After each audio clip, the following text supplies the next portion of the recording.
Bonjour peuple congolais. Ça dépend à un où vous allez pour la nangaï.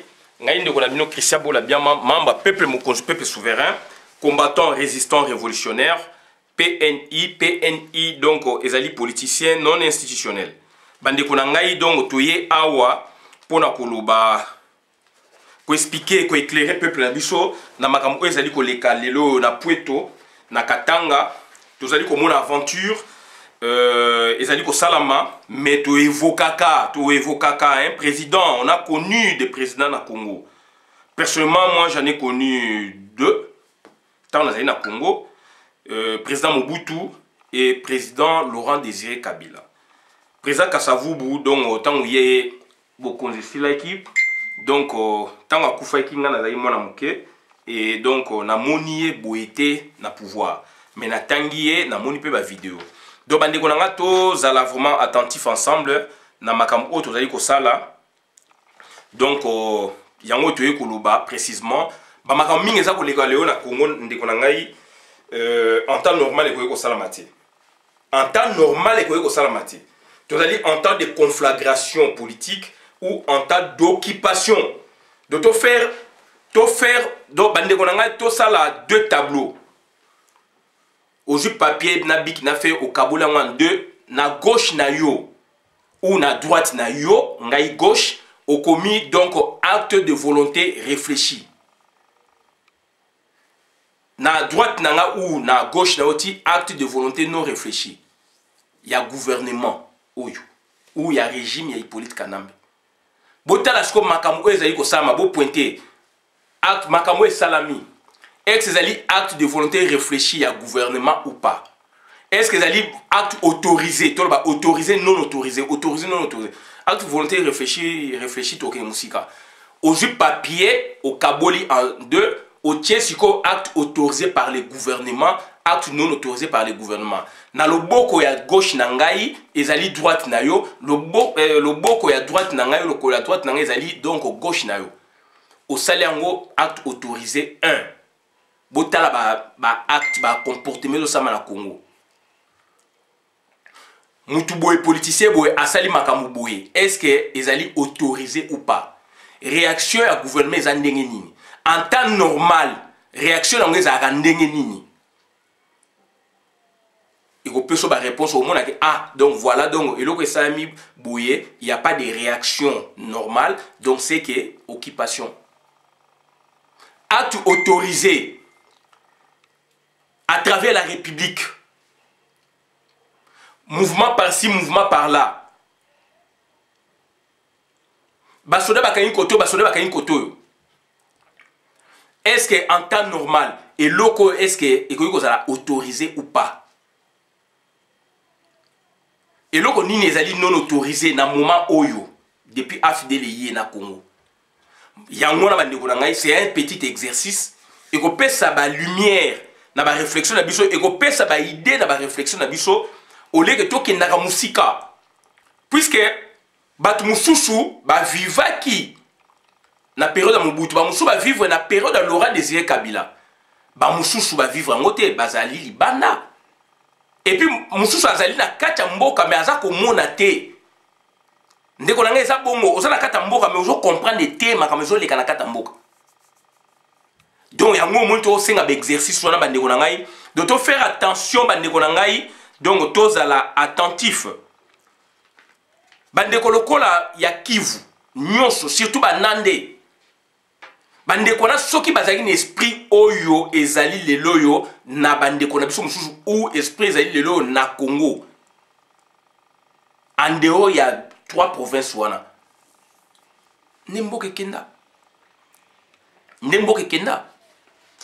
Mais bango bazali fara na ba Rwandais. Bango bazali ba ebike o aza Rwandais, o aza boy puis ba mboka oyo, bango ba okosa biso kotoyo na seke nazali mutu Kivu, nazali babi non, ya za mutu na biso daza Rwandais. Vital Kamerhe ba kotie na boloko na Burundi pour ba sa ba prier na église moko boy. Rugwiza akufi de soki Rugwiza yi ya office Aïna Ofida Akufi, Rwanda a bengisi Cornaé officiellement. Voilà. Donc, on faire attention na makambo to ça donc ça dit l'habitude à la force d'habituer même à l'inhabituel. Donc et loko o ezali mabe à force de s'habituer avec to comme komona ngo malamu et loko ça na Congo ba mso ba beta donc Hippolyte Kanambe maboko Hippolyte Kanambe place les ali prison boubou etc. Ba biso so le ba politicien ba aventurier botala na Puerto Moba na mboka ya Moïse Katumbi eza na se wana bakangi yango bandeko na ngai to analyser sikoyo mboka wana bakangi yango mboka wana ezali ya nani ezali Congo bien sûr mais ba notable côté bazalaka na sala vidéo ezali biloko ya Moïse Katumbi akati pe parti na ye ya mboka. Est-ce que acte wana ekoki koza autorisé en temps normal? Bon répondez biso. Mbandaka lelo ezali infiltré na ba Rwandais. Gemene ezali infiltré na ba Rwandais tolobaki yango. En temps normal, est-ce que acte wana ekoki koza autorisé? Kitona, baki base de Kitona ezali infiltré. FATB dans Bas Congo ezali infiltré dans Mazangoum. Est-ce qu'en temps normal, la place où on est infiltré? C'est ça la question. Il faut être conscient. Congolais distinguer le bien et le mal. Congolais que donc mal bien il est perdu. Le Congolais n'a plus de repères. Ou les Congolais n'ont plus de repères. Repères et Ndeko. Repère ko uta wapi ndeko ko uta na diaspora puisque du dedans na kati kuna mutu mo aza kolobazate repère ko uta na diaspora ndeko na ngai repère ko uta na yo ndeko na so contenir na diaspora totika distraction to travailler sérieusement totika ko ima to travailler sérieusement bazali ko respecter biso libanda bazali ko respecter biso pe na diaspora ba institution ba mboko to vandi. On a fait un grand travail formidable. Tout se sous-estimé tendeko. Tout ça encore un morceau ya monene liboso na biso. Ndeko na nga na sali ko yebisa yo Puerto na mboka ya Moïse Katumbi ekangami lelo. Mboka mususu wana ekangami lelo moba. Moba ya yi donc mboka ya Laurent Désiré Kabila. Mutu moko aye kuna ba soda Zambie ba bimi ba kangi yango. Que fait maintenant donc l'armée congolaise? Que fait, n'est-ce pas, l'État congolais? Riposte ezali wapi. Toyoki bolobi riposte pour le coronavirus, oui. Mais le pays est occupé. Il faut qu'il y ait une riposte. Félix n'en parle même pas, il ne peut même pas oser. Puisqu'il y a un contrat de subordination, Mok ezali occupé. Moïse Katumbi mutazali en tête ya biloko wana atie mutu mususu ye azali pembeni. Moïse Katumbi azali na mbongo. Akoki ko tchaba moyen pe ba bengani batu wana tout. Mais il veut pas. Mais asali loko wana pourquoi? Et mboka o bakangi Puerto babi ezali pembeni na mboka na eti na mboka na ye bakangi yango na armée zambienne na lobaki yango. Outre Moïse Katumbi, où sont, puisque je considère le Chaba ou le Katanga dans son entièreté, où sont les notables du Katanga? Kyungu kwa kumwanza azali wapi? Baba ya Katanga azali wapi? Moïse Katumbi azali wapi? Katebe Katoto azali wapi? Mwenze Congo azali wapi na makambo les kakuna, bien que Mwenze Congo ba neutraliser na bango. Bazali ebele Mova Sakanya azali wapi? Ndambu ya Congo bakangi yango. Bazako bagi fe kota na Zambie. Une situation est salamate depuis to Koli. Ba notable ya Katanga, je vois les Katanga dans son entièreté. Où sont-ils passés? Où sont-ils passés? Voilà la situation. Pourquoi ils allaient autoriser? puisque Moïse Katumbi amoni ba rêve na ye ya kozala président de la République ezali ko setiolé et kimi donc il faut kanga bor moko boy parti moko ya ye lobby ba yebi ke to ke na négociation lobby to ke na dialogue moko boy lobby to ke na table ronde moko boy pour na ba peser puisque ba comprendre que voix oyo to kende ezali dialogue voix to kende ezali table ronde par exemple. D'où maintenant, chacun donc il faut à kanga portion pour à revendiquer à ganga lobby à loba. Puisque à Rosala a pesé puisque azali chef de guerre. Mais va créer ba tiba prête no liboso. Ba tiba prête no liboso ba ndeko ngai. Frontière donc ya Congo na Zambie. Ba kangi yango na tangeli ba mboka. Ezali manigance ya Moïse Katumbi. Je le précise. Mutu oya lingi débat aya ezali biloko Moïse Katumbi, je le dis.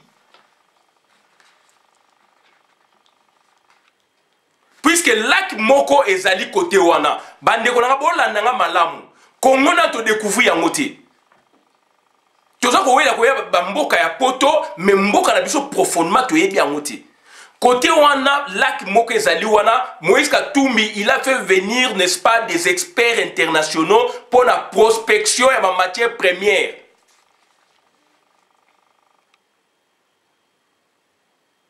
Bah, il y a des richesses ming ezali place wana.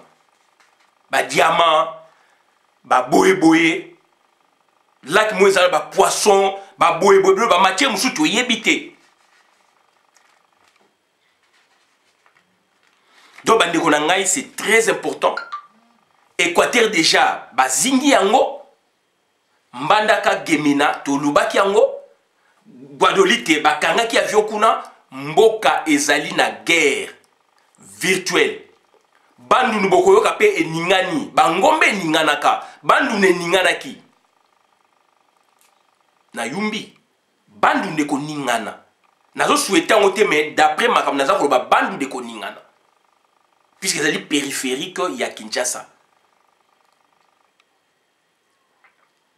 Moïse Katumbi a kangi parti Oyaye.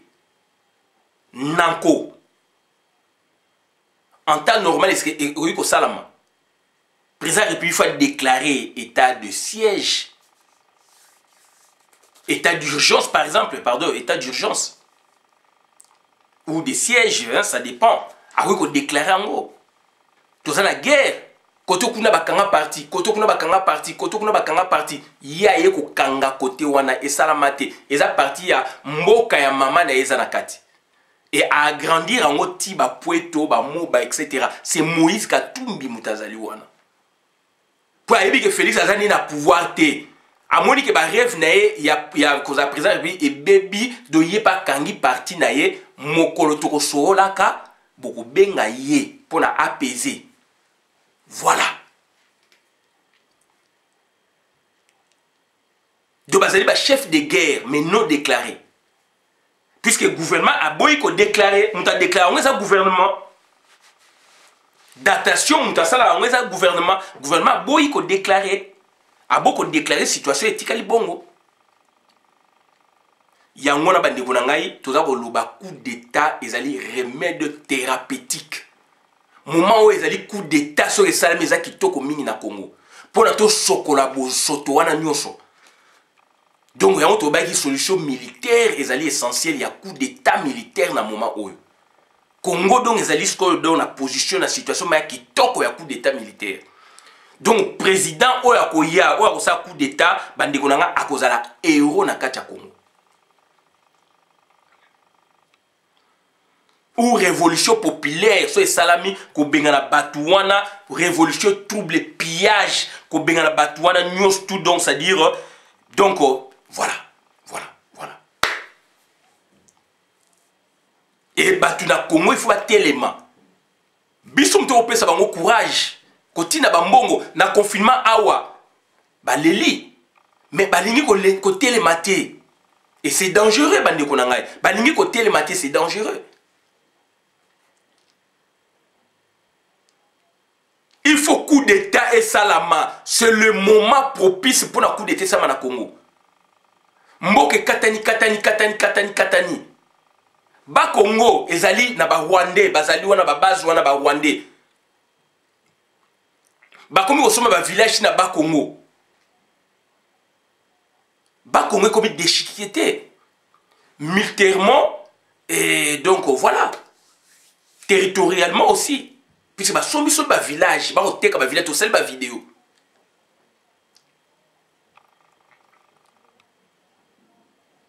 katanga kuna ba DPC yango na Moïse Katumbi mutaza na place wana naza kolobela ne Moïse Katumbi aza na place wana pour côté wana ezali ma côté ya maman na donc toujours information donc il a fait venir des experts basali ba prospection lac moko ezali wana donc lac wana donc il a kisi que donc richesse eza ya kosakana te il a fait venir des experts occidentaux babimani ba juif ba nani ba ye wana ba moni ba diamant ba boye bon akangi pour l'obéissance négociation ezali boye pa na et c'est autorisé par la Kabylie pas par Félix. Félix n'a pas de pouvoir, autorisé par Paul Kagame, bandeko nanga to yebisi bino donc esengeli boyeba, c'est très important.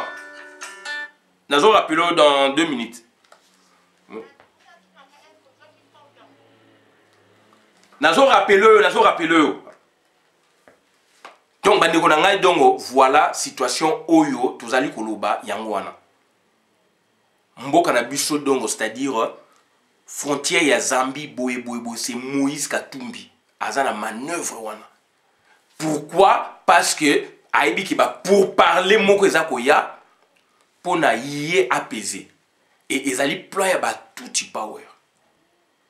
Et là que moko ezali côté wana là que wana so ba sali donc ba moni ba richesse ya kosakana te. Donc pour nous pallier la situation tous les autres ont besoin d'un coup d'état militaire. Voilà où tu regardes Sabina Mwana, tu souki a bola na vidéo madame na compte communauté, ngai Christian bola bien mamba peuple mukonzi, peuple souverain. Merci bola na ngai bo kabola yango bo s'abonner massivement. Donc Moïse Katumbi muta créé biloko wana. Mobutu à l'époque garant de la nation. Il avait fait appel aux Marocains, il avait fait appel aux Français pour bouter dehors bateau va déranger Mboka. Pour bouter dehors bateau va déranger Mboka. Et là qui s'ama qui garant de la nation wana. Bango, ça fait 23 ans baloba angoti. Bakangi basoda baye bakoti bakangi Félix a okolobate Hippolyte Kanani pe bakanga kanga alobagate. Mais solution à bango ultime c'était quoi? Politique à batouti. Basa nini brassage ba pesi ba tout pouvoir dans l'entretien bango ba okoma ba aux nationalité na bino frauduleusement ndengwana cette fois-ci il levé merci